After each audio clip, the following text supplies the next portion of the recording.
Film dibuka dengan aktivitas keluarga petani di kawasan Prancis yang telah dikuasai Nazi.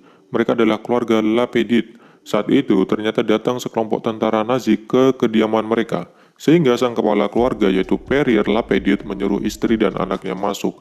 Dan sampailah tentara Nazi tadi yang dipimpin oleh seorang kolonel SS bernama Hans Landa. Kemudian mereka masuk ke rumah. Hans Landa sendiri memiliki karakter yang cenderung tenang dan tidak memiliki sifat temperamen sama sekali.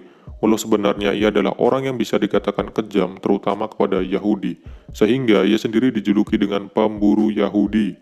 Ia kemudian berbicara dengan Lapedit mengenai maksudnya datang ke sana. Ia mendengar bahwa di kawasan tersebut masih tersisa keluarga Yahudi yang berprofesi sebagai petani dan peternak. Namun beberapa keluarga sudah ditangkap, dan Landa menemukan data bahwa masih ada satu keluarga yaitu Dreyfus yang dikatakan tidak terlacak. Landa tentu bertanya mengenai keluarga Dreyfus ini kepada Lapedit karena memang keluarga Dreyfus tinggal di dekat sana. Lapedit kemudian mengatakan bahwa keluarga Dreyfus dirumorkan telah pergi ke Spanyol untuk mencari perlindungan, tapi Landa tak serta-merta percaya begitu saja. Sebagai seorang kolonel SS yang dipercayakan Hitler di kawasan tersebut, ia sudah sangat paham mengenai gelagat dan tingkah laku orang yang sedang berbohong kepadanya, sehingga ia tahu bahwa Lapedit sedang berbohong. Dan benar saja, Lapedit menyembunyikan keluarga Dreyfus di bawah lantai rumahnya. Hans Landa terus menggali informasi demi informasi sampai akhirnya Lapedit membuka mulut dan mengakui bahwa ia memang menyembunyikan keluarga tersebut. Tak lama Landa menyuruh anak buahnya masuk dan menunjukkan area di bawah tanah, tempat keluarga Dreyfus bersembunyi, dan langsung menyuruh anak buahnya menembaknya secara membabi buta. Namun ternyata ada satu orang anggota keluarga yang berhasil melarikan diri. Dia adalah Shoshana Dreyfus yang berlari dengan sangat ketakutan. Landa kemudian membidik Shoshana, namun terlihat bahwa ia sengaja membiarkannya hidup. Dan scene berubah ke briefing militer yang dipimpin Letnan Aldo Rain. Ia dijuluki Aldo the Apache karena memang memiliki darah Indian. Dalam briefing tersebut, ia mengatakan membutuhkan 8 orang tentara Yahudi Amerika untuk terjun ke Prancis dan membunuh Nazi, serta melancarkan operasi menghabisi Hitler. Kelompok Aldo lah yang disebut The Bastard. Aldo adalah orang yang sangat membenci Nazi dan mengatakan bahwa semua anak buahnya harus kejam kepada Nazi. Bahkan mereka juga memiliki utang 100 batok kepala Nazi kepada Aldo, dan itu harus disetor. Gila emang. Doktrin-doktrin ini semata-mata diberikan Aldo agar anak buahnya menjadi berani dan mampu menjalankan tugas dengan sempurna. Dan langsung kita dibawa ke adegan... Ya, Hitler sedang marah. Hitler marah karena mana bisa kelompok Aldo berhasil menyergap konvoi tentara Nazinya dan membunuh mereka semua. Ia di sana mencaci maki Aldo dan anak buah Yahudinya tersebut. Tiba-tiba ada telepon masuk yang mengatakan bahwa ada satu orang tentara yang ternyata masih hidup dari pembantaian konvoi itu tentunya. Sehingga ia disuruh Hitler masuk. Di sana ia memberi keterangan bahwa hanya ada 3 orang yang selamat dari penyergapan itu. Dan kita langsung dibawa ke scene Aldo dan anak buahnya sedang memotong kepala tentara Nazi. Scene ini saya lewati karena terlalu sadis ya guys. Di sana sudah ada 3 orang tentara Nazi yang disandra dan diawasi oleh anak buah Aldo sembari yang lainnya memotong kepala tadi. Kemudian Aldo meminta sersan Nazi itu yang bernama Werner Rahman untuk memberikan informasi keberadaan konvoi dan informasi penting lainnya.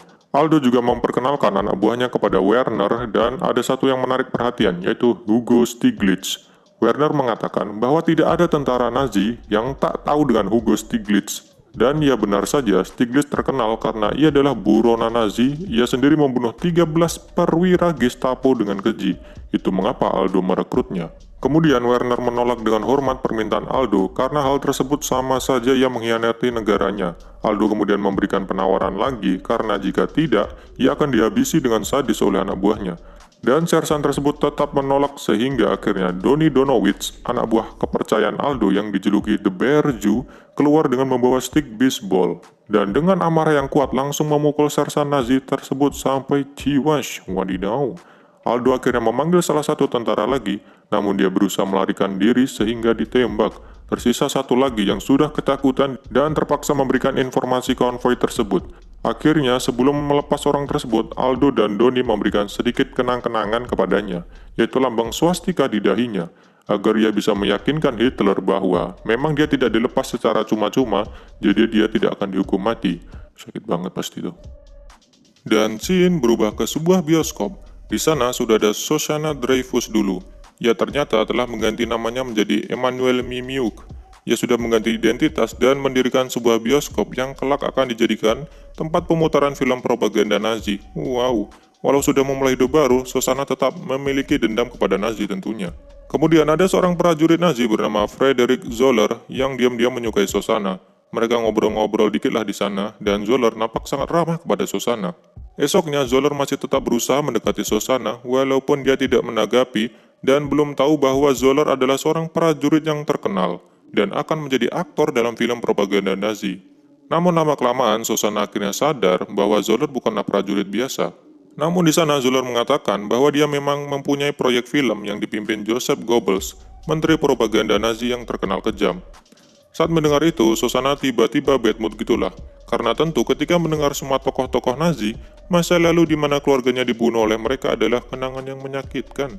Sementara itu, saat sedang memperbaiki bioskopnya, Sosana kembali didatangi seorang perwira Nazi. Di sini saya nyebutnya Sosana saja ya, karena kalau Emmanuel Mimiuk susah anjir.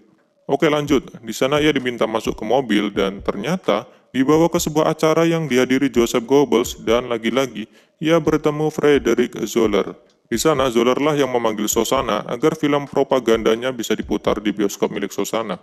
Namun Goebbels belum terlalu yakin dengan bioskop tersebut apakah memiliki spesifikasi yang sesuai dengan keinginannya. Walau awalnya menolak, tapi Zoller ini terus meyakinkan Goebbels agar film propagandanya bisa diputar di sana. Tentu Goebbels ingin melihat dulu ke bioskop itu dong, sebelum yakin memutar filmnya.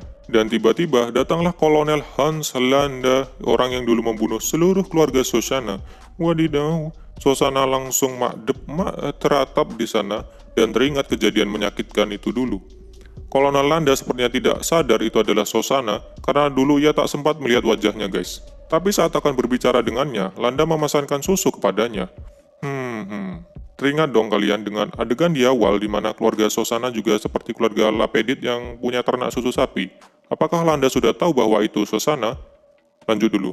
Di sana seperti keahlian Landa, ia menggali dalam informasi di sesi obrolan itu. Dan memang seperti yang kita tahu, Landa ini pintar membaca gelagat dan bahasa lawan bicaranya, sehingga saya menyimpulkan bahwa Landa sebenarnya tahu bahwa itu adalah Shoshana Dreyfus. Setelah itu dia pergi dari sana, dan Shoshana langsung menangis.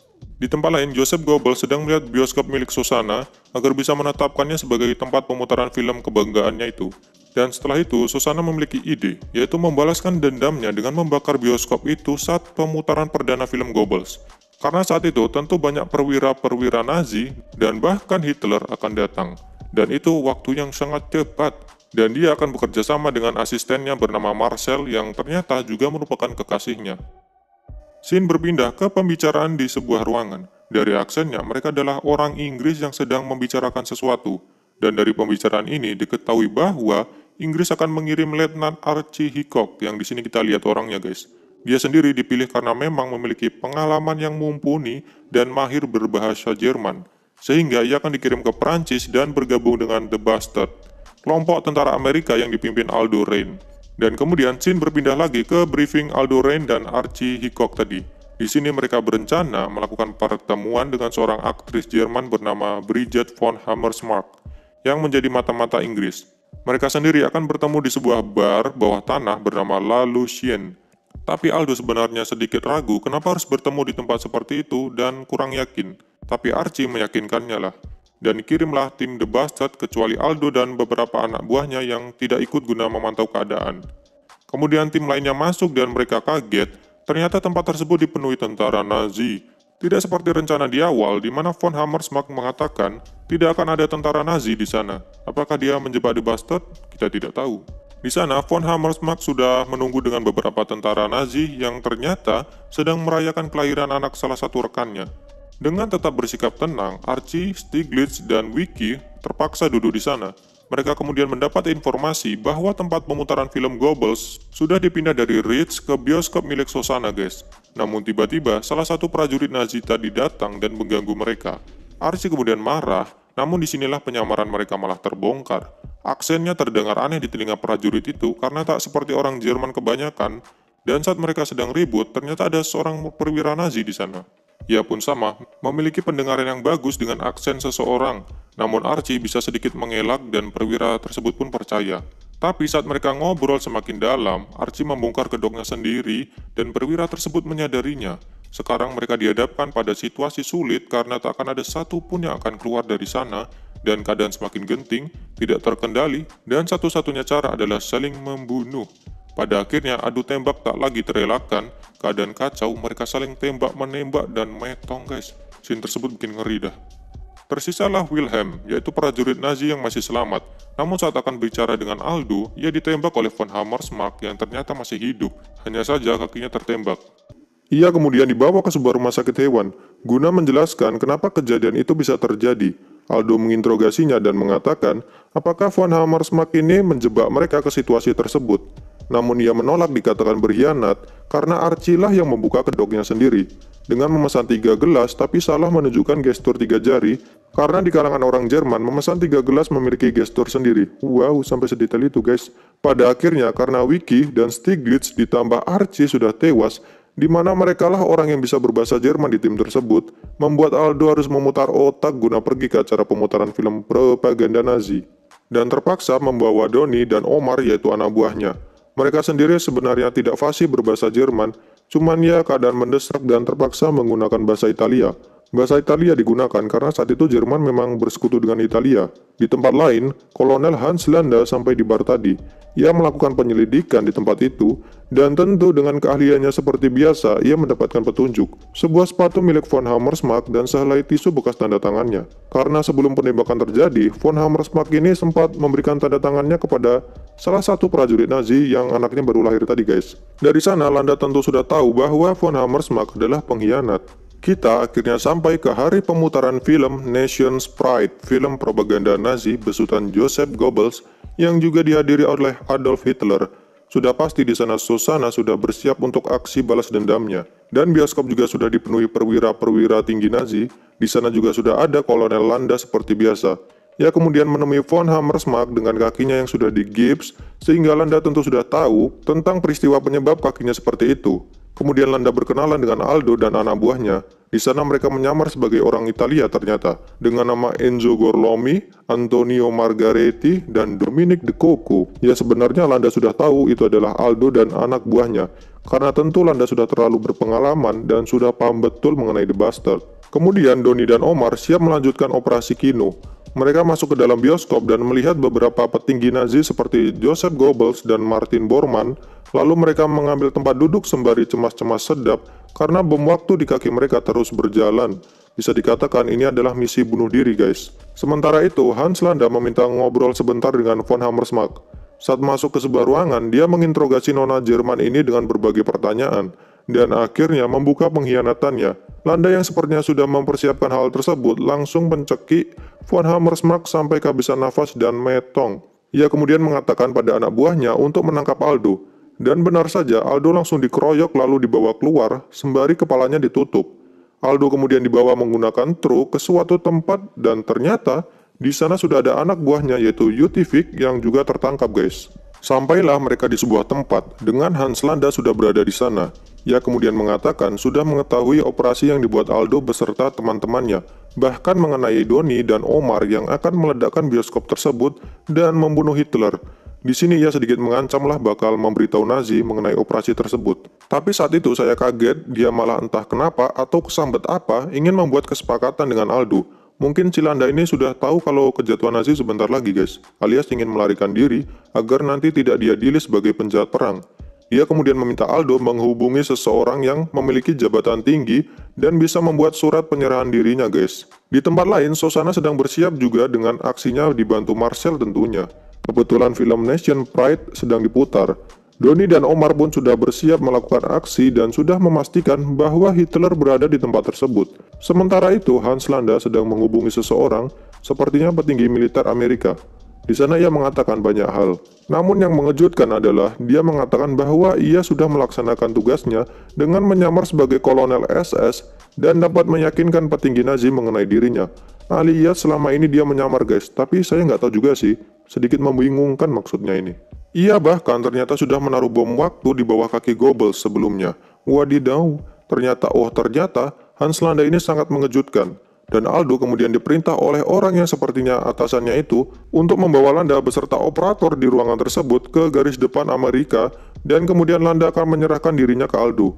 Scene kembali ke bioskop di mana film propaganda itu sedang diputar. Hitler dengan Goebbels sangat menyukai film tersebut. Namun Zoller sepertinya sedikit nggak suka kalau saya lihat. Shosanna dan Marcel sudah siap melakukan aksi membakar gedung tersebut tentunya. Marcel siap membakar tumpukan klip film yang sudah dipersiapkan, dan Shosanna sedang mengoperasikan proyektor. Namun tiba-tiba Zoller datang dan masuk. Di sana ia mengungkapkan perasaannya pada Shosanna. Tapi seperti yang kita tahu, Shosanna tidaklah menyukai Zoller. Di sana Zoller marah dan mengatakan bahwa Shosanna sudah kurang ajar menolaknya dan mengatakan hal yang kasar padanya. Shosanna memutar otak dan menyuruh Zoller mengunci pintu. Tanpa disangka ia ditembak oleh Shosanna. Wadidaw. Shosanna yang melihat Zoller sekarat merasa sangat bersalah. Walaupun ia tak menyukainya, tapi saat melihat Zoller seperti itu, ia tak tega dan mendekatinya. Tapi Zoller gantian menembaknya. Sungguh sangat mengejutkan. Dan mereka pun metong berdua. Mungkin inilah definisi sehidup semati, guys. Sementara itu, film terus berjalan dan sampailah ke adegan yang sudah disampaikan Shosanna. Layar langsung berubah ke wajah Shosanna yang mengatakan bahwa Nazi harus merasakan apa yang disebut dengan pembalasan Yahudi. Keadaan pun menjadi kacau dan Marcel langsung membakar tempat tersebut. Kepanikan melanda dan tentu mereka semua kocar-kacir. Tapi ternyata pintu keluar sudah disabotase sehingga orang-orang Nazi ini otomatis akan jadi sapi panggang. Kemudian saat Hitler dan Goebbels akan keluar, mereka langsung disambut tembakan dari Doni dan Omar, guys. Dan Adolf Hitler pun metong juga. Dilanjutkan dengan Doni yang penuh amarah akhirnya bisa membalaskan dendamnya selama ini. Dia menembak semua orang di dalam bioskop itu. Tak lama bom waktu mereka meledak dan menghancurkan bioskop itu dengan hebat. Sangat wow sekali. Scene berubah ke Aldo dan Landa yang sampai ke garis depan Amerika. Di sana ia secara resmi menyerahkan dirinya kepada Aldo. Tapi urusan tentu belum selesai. Aldo bukanlah orang yang sekooperatif itu untuk masalah pernazian. Ia kemudian menembak Herman, operator tadi, guys, dan memborgol Hans Landa. Pada akhirnya, seperti kebiasaan Aldo selama ini, ia tak akan melewati mengukir karya seninya di kening Hans Landa. Tapi scene ini saya skip aja ya, soalnya ngilu anjir. Dan film pun selesai. Mantap!